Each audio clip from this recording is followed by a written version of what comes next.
From this day forward, for better or worse, for richer or for poorer, in sickness and in health, to love and to cherish until death do us part. I pledge to you my love and loyalty in the good times and the bad, through joy and sorrow, as long as we both shall live. Welcome back to another episode of Finding Love. And we're talking to our married couples today. Should I stay or should I divorce?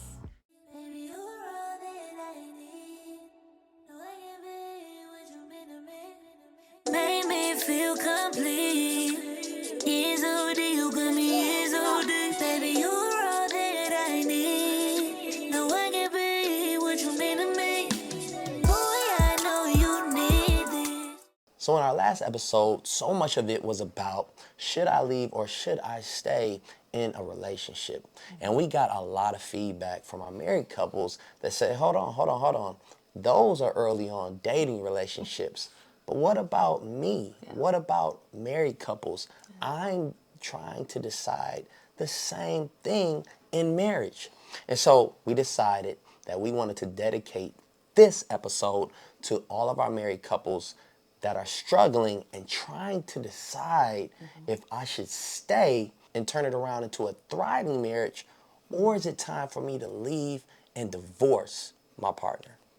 And we thought it was so important because in a relationship, when you're dating, listen, it's only going to be so many arguments around here before I say we don't know how to resolve conflict together. But after you say those vows and join a covenant with God together as one, there's some things that we really need to talk through.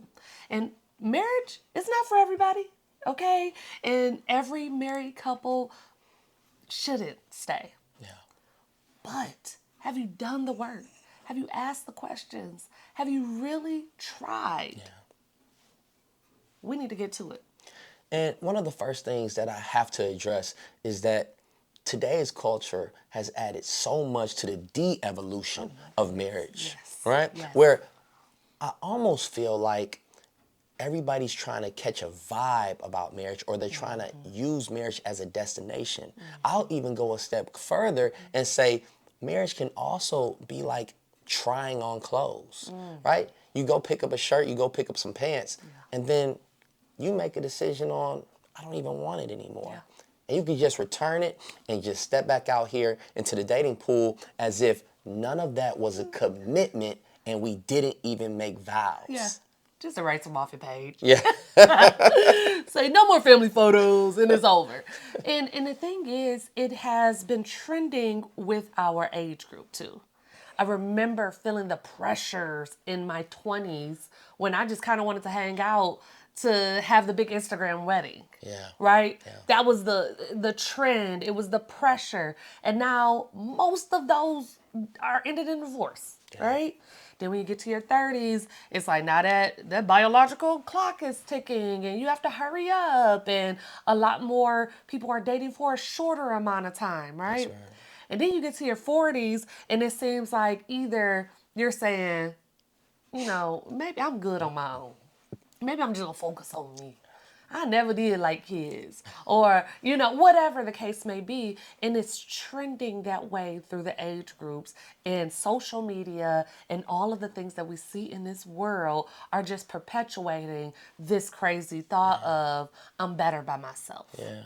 And it moved away from this old school love and what was a lifelong commitment to only if I'm happy or only if my needs are met. Yep. And because we're in this rinse and repeat microwave society of let me just keep scrolling till I see what I like, and if I don't like it, I can just unfollow or remove it, I think that's also kind of spilled over into this de-evolution of marriage. Yes. Because that old school love of we have to stay and stick and readjust and realign is the only way that we truly can grow, right? Grow together, grow individually. Yeah. And I think so much of culture has erased it or shifted people away from it. Yeah. And even the people that talk about marriage, right? My girl, Dr. Cheyenne, Yeah. right? Beautiful, successful, speaks, just speaks so well about marriage and all of the things, right? But she's unmarried and she got her stipulations and she is saying, I ain't getting married until blah, blah, blah, right?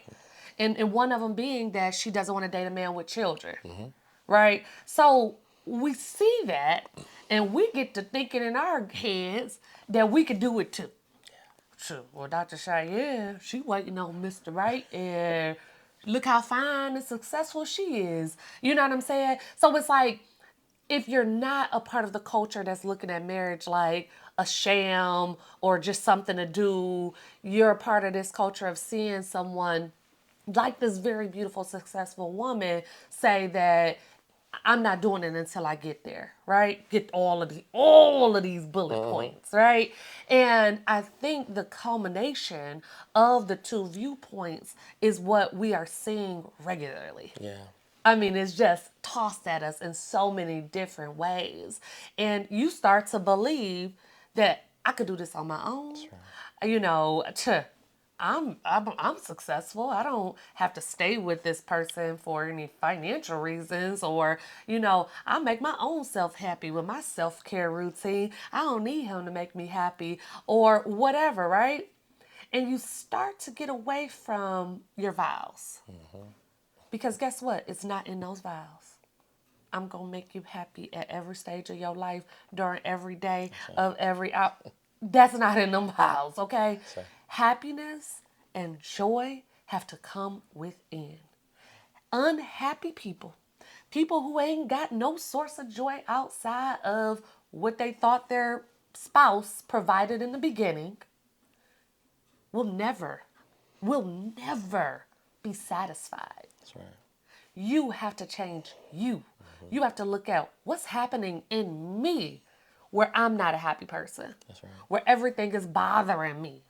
Every little thing. You know, you get to the point I've seen spouses start to get the ick on each other. The ick on the person that you said your vows with. Now they chewing on the wrong side of their mouth. Now you don't like how they clean the plate. Like, come on. I think that you are allowing yourself to let the de-evolution that society is putting on you get into your psyche, and now you are putting all your reasons together why you could be on your own or get somebody better. And it's so often, I don't think people realize that most of us have not been raised to be a husband or a wife. So we really have no clue that marriage is not the destination. It is simply the beginning. And how often do we go into this marriage so green? I know me and you did as well. Oh, yeah. But I think there's a level of commitment, and there could have been some more intentionality. Yeah. But because we decided that we wanted each other, we had similar values and alignments and beliefs, then we were able to face our challenges head on. But it's so often that I think because people miss the intentionality and people want to move so fast to that marriage wedding and to that highlight reel, once they get into marriage, they are totally unequipped on how to deal with the most challenging times and seasons that will happen. Because the seasoning, they gonna happen. Somebody gonna lose a job, somebody gonna lose a baby, somebody's parents gonna pass, it's going to happen. Yeah. Life does not stop in a line with if you are in agreement with your husband or not. Right. It is not going to be all butterflies and rainbows just because y'all are clicking on all cylinders. That's right. Okay? And I think that the moment that you start to compare your relationship to others, whether saying, you know, I never have a relationship like theirs, or saying, I wish I had a relationship like theirs, is the moment that you're taking the focus off of what's going on in your household. Because sometimes, and I've said this before, I thought that it was a positive that his parents were still married. I'm like, I come from a divorced household. Somebody got to know what to do, right? But I'll quickly realize with my husband's help that we are not Elaine and Freeman. That's right. So I can't take their framework for our household, right? And we're not Denise and Jimmy. That's right. So I can't say if we have a similar argument to them that we're going to take their trajectory. It's our household, right? And the moment that I stopped and really saw that that is where we're supposed to be in making our own framework for what Jenni and Stephen's marriage looks like, is the moment that all the noise went away. Yeah. And I think that if you are in a space of thinking, what life looks like by yourself, or what life looks like with somebody else, or how you want this aspect of somebody else's relationship, or you would never have this aspect of somebody's relationship, is the moment you're taking the focus off of what's actually here. Because marriage, in essence, it's a team sport. And nobody wins when the family feuds. And you have to understand that in marriage, that the real beauty in it is not only growing individually, because that's what happens when iron sharpens iron, but it's growing together and growing your marriage where you guys are thriving. But it has to be a constant reset button to make sure that you're looking at the evolution of you collectively and the greater good, but also how you're going to evolve yourself, because she's got to trust me to have the growth mindset that I'm going to keep coming at this thing with my best effort. And I got to do the same. Yeah. And I think people miss that navigation once they enter marriage. It's almost like a light switch that turns off that says, okay, now that we're married, I had all of these expectations. And the problem with that is that even though you had all of these unmet expectations, they have been built up in our mind, but I've never communicated to you that I had these expectations or how much they meant to me. Yep. And I also think that the conversations that you have prior to marriage are very different from a year in, 5 years in, 10 years in, 15 years in, and so on. For instance, I had these expectations of what a husband and a wife were that I didn't even realize I had. That's right. Okay, so our first year of marriage, we bought a house, we got pregnant, all of these major life decisions were happening year one. And in my mind, you had a very clear role that you were supposed to play in this, and you was not playing it to me. And that first year, I was like, okay, what is an annulment again on Google? Because what is happening here? And I think that being real with myself and knowing I didn't even know I had these expectations. There were certain things that we didn't discuss to this level, right? And now, almost a decade in to marriage, we got to have that conversation again. That's right. We got to talk about things differently. We have to discuss how to navigate this next chapter and next season of our lives. And so having those uncommunicated expectations will always hinder the progress of this relationship. Always. That's right. Because they can never get it right. That's right. And that's where the gap keeps getting bigger, because I think it's not too often where it's this huge act that separates and divides the husband and the wife over time. It's these little things that keep widening the gap and widening the space between us, where resentment is building. And they don't see it on you and you don't see it on them. All right? And you start twisting up your face at the small things that used to be cute to you. And even she stops being emotional about the things that are bothering her, because I promise you, a woman that's losing her emotion or stops bringing her issues to you, Checked out one. That's a checked out one. And now the gap is widening even more. And this is what's happening in marriages so often. And nobody is closing the gap to get closer to try to resolve the issues that I believe could be resolved if we just communicated with each other, as long as we're disarmed when we're communicating it. Yeah, that leads me to thinking about, it was a lady on some social media platform, and she was talking about she had been with her husband for 20 plus years. They were high school sweethearts, did all the things, had 4 children, nice house, nice careers. And about at that 15-year mark, she started to say, this ain't working. right? And it wasn't because he didn't love her anymore. It wasn't because she didn't love him anymore. It was because she started to feel the overwhelm. The day-to-day, she was working full-time, he's working full-time, but she's getting all 4 of the kids dressed in the morning. And she asked him to have that dishwasher unloaded. And he forgot a few times. And she was just tired of even saying it. That's right. Right? But both of them had to pump the brakes and say, what's happening here? Yeah. And she had to express to her husband that little things like having the dishwasher unloaded when I wake up makes the transition of getting 4 kids up and out of here easier. I need you to make my life easier. And he had to say, that's nothing. Okay. My wife is making all the breakfasts, combing all the heads, getting all the kids together, and getting herself together for work. I could get that dishwasher unloaded, right? And it was something so simple and so trivial. And if they had gotten divorced, people would just be scoffing at them. Ugh, That's right. they were never meant to be together. And it's so simple, but it is so accurate to what happens in most relationships. Women are taking on a lot, right? We are naturally nurturing, naturally going to take care of the house, right? And we're doing all the things, and you guys are watching us like, dang, look at my wife. Look at her go. Look at her go. And we said, the battery been dead, okay? And then you want to touch our knee at the end of the night? Back up. I'm tired, right? And enough of those days. Now it's weeks, now it's months, now it's a year, and we ain't had no makeout session.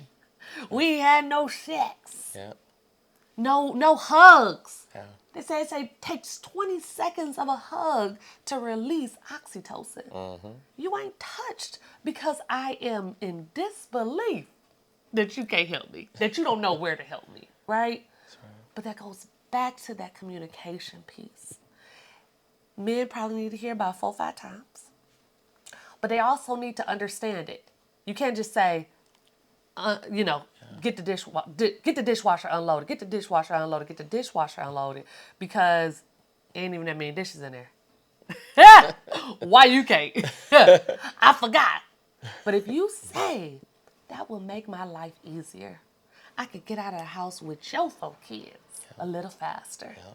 It would make me feel like we're in a team and we're working as partners to make sure that our entire household gets dressed and gets ready and gets out this house on time.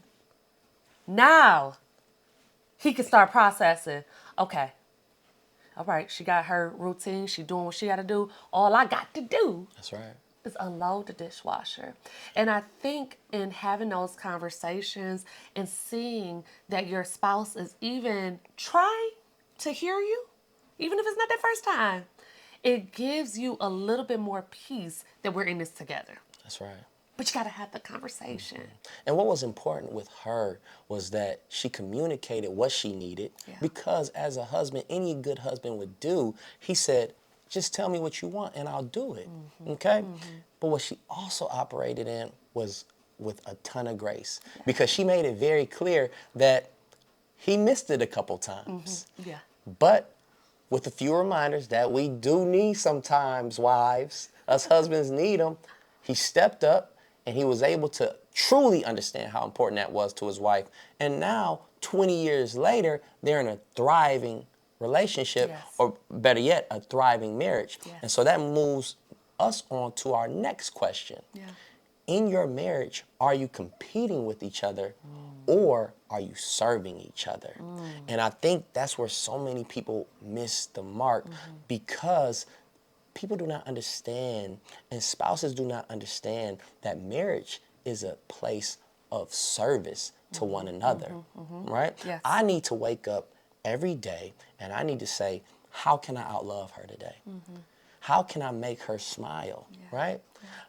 I can't necessarily make you happy, but I can make sure that I do the things that I know you like, that I've paid attention to from when we were dating, past our vows, into our marriage, that I know if you want flowers on a Friday, that's a commitment that I need to do to make sure that I am serving you, okay? And I think a lot of marriages miss that mark.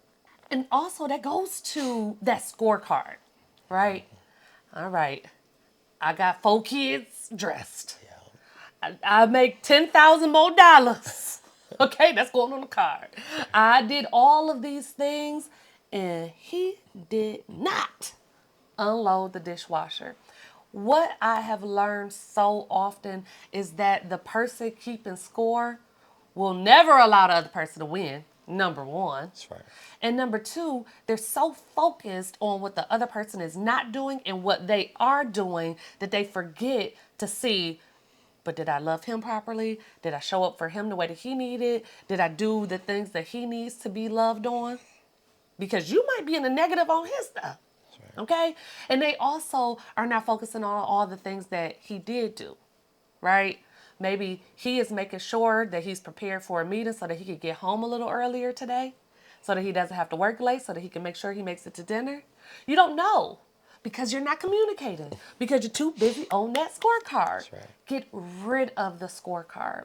If you are operating as a unit, we are one. This household is one operation. Then it does not matter who does what, when, where, and how. But it does matter that it is getting done. And it is getting done the most efficient way of both of our uses of time and resources. Yeah. I know that if my husband go in there and cook, he go use every dish in that kitchen. And it's going to take 3 hours. Yeah. I'm going to use one pan and a chopping board. And it's going to take 20 minutes and it's going to be delicious. Yeah. I like to cook. Yeah. I'm going to cook, period, right? So just trying to divvy out 50-50 of finances, 50-50 of chores, 50-50 on kids' activities, 50-50. That's a scorecard. Just make sure it's in alignment with what's going to be the best for the household and your time and resources, individually and collectively as a unit. And every single morning, I have to choose her. And I have to start each morning with grace and gratitude, because I got to make sure that I'm trying to earn her love every day. She's going to give it. But if I have the mindset that I'm going out every single morning to earn her love again, then I know my marriage is going to be solid. I know it's going to thrive. And I have to make sure that I keep the lines of communication open, because we can't have all these assumptions and uncommunicated expectation widening the gap between us. Yes. We have to make sure that we stay close and we stay in full communication so that if there are any issues, we are in total alignment and we are still, if we're not on the same page, we are close to the same page, so that we stay close, so that we're always growing and we're always evolving in this marriage. Yeah, I mean, because here's the thing.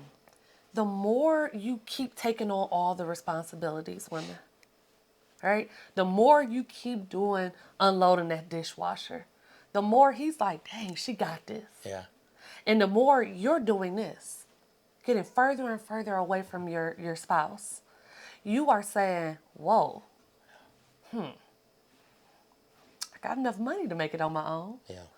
I already do all the cooking and cleaning. I can do it on my own.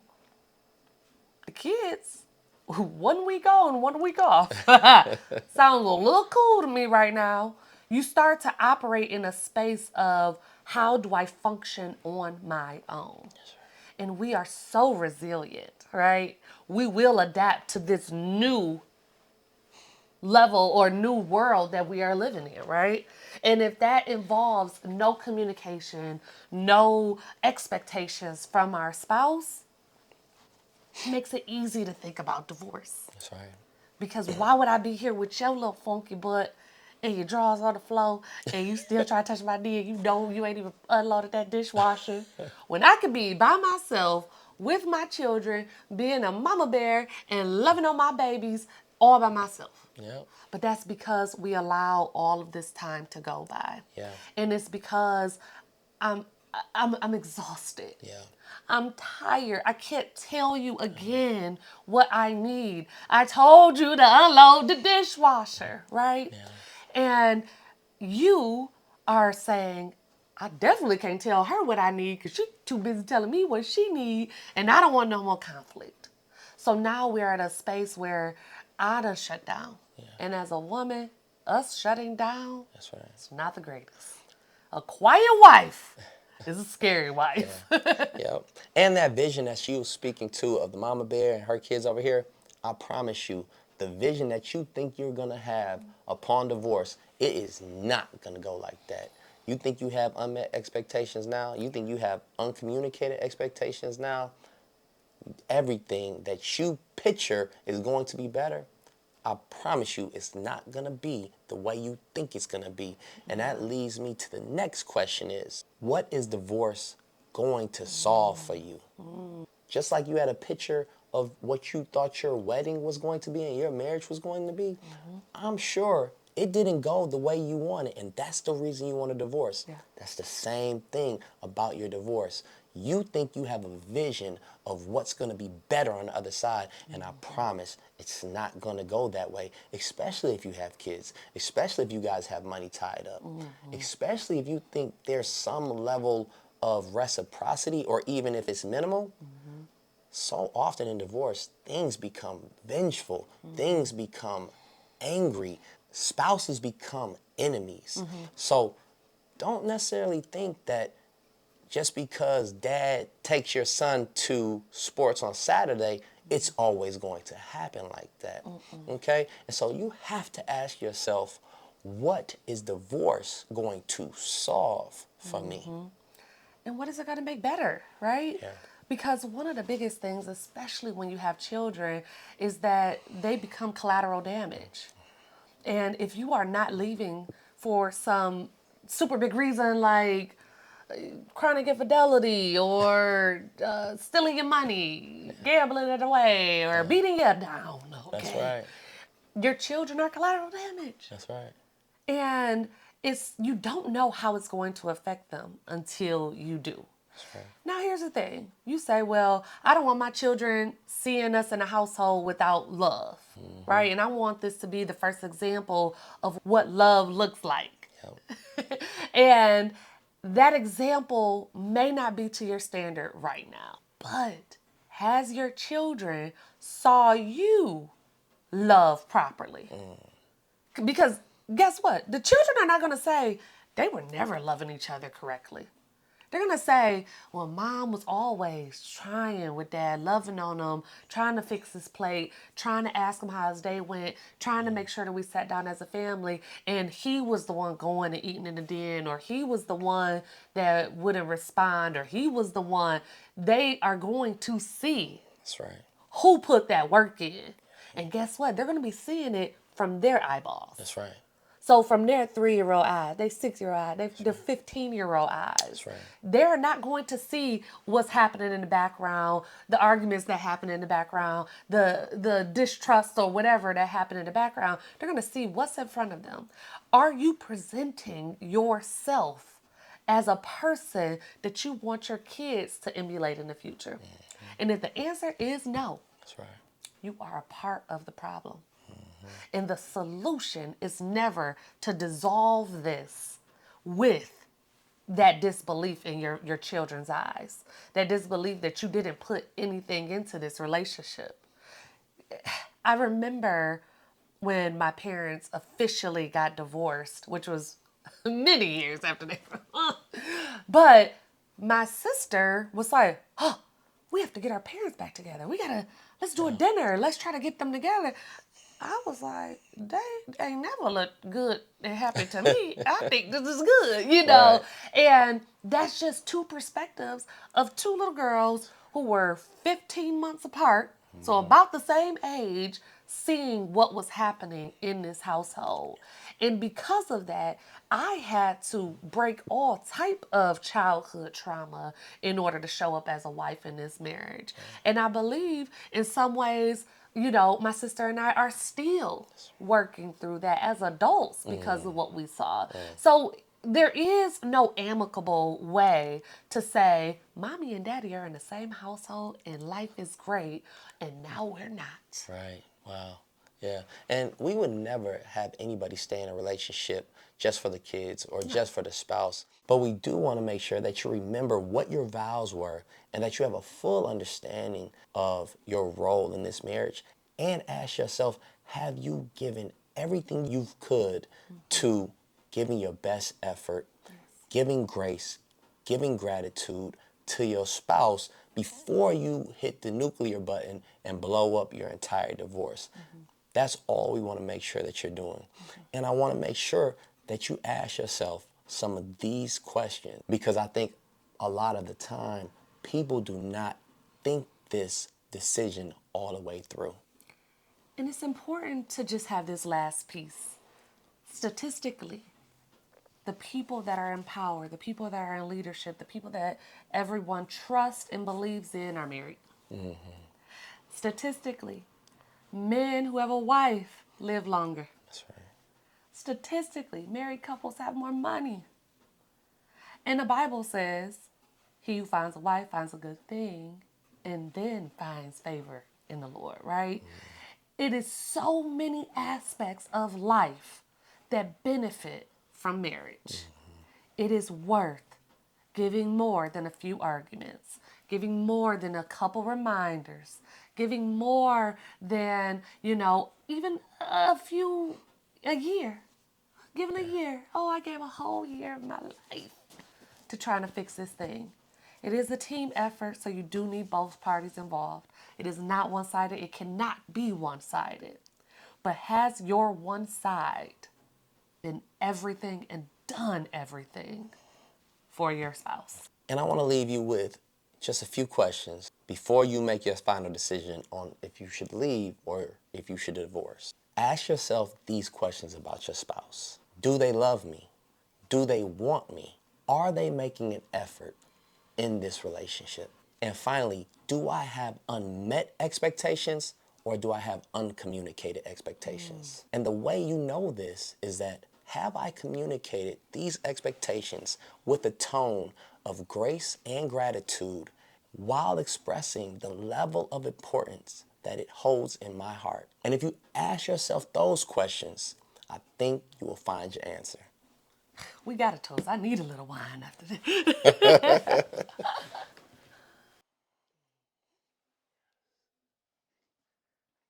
So I want to send a toast to everyone that is feeling like they're at an impasse.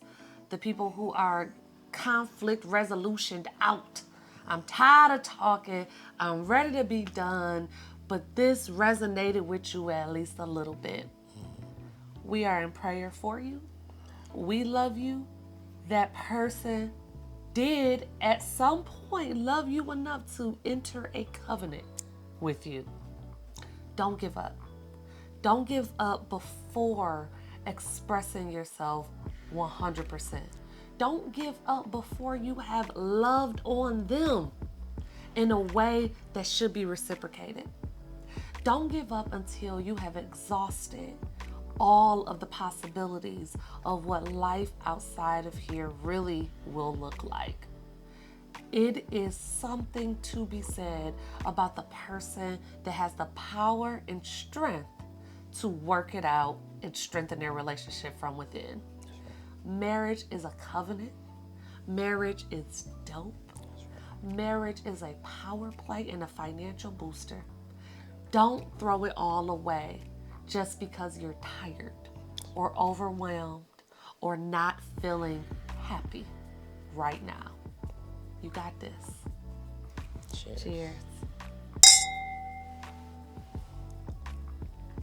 We are finally here at season 2, and we could not have done it without any of you. We're talking all stages of relationships, from dating to courting to marriage to reaching that forever status. We are bringing all the true stories to the forefront, and guess what? This year, we're coming back bigger, better and stronger, and it's all because of all of you. So stay tuned for what we're going to do next. We are on all platforms at I Am Finding Love, and be sure to subscribe to our website at IamFindingLove.com. And do not forget, tune in each and every Friday as you keep asking us questions and we keep delivering the answers. Baby, you're all that I need. No, I can be what you've been to me. Make me feel complete.